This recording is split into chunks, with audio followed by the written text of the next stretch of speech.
Hi, I'm John Urban, Product Marketing Manager with Biamp Systems.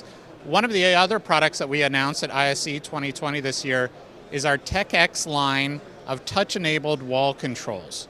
We have two models, the TEC-X 1000 with a rotary encoder on the front and support for up to 5 customizable buttons, or I should say 6.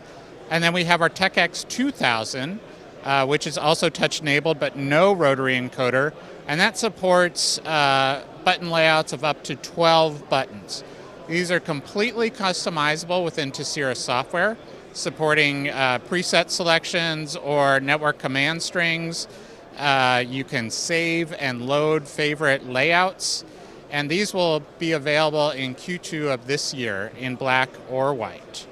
And one of the great things about it being touch-enabled is that it provides a future-proofing opportunity for the room as the devices change in the room, or just the layout of the room or the usage of the room changes over time.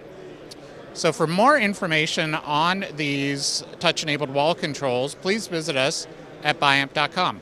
Thank you.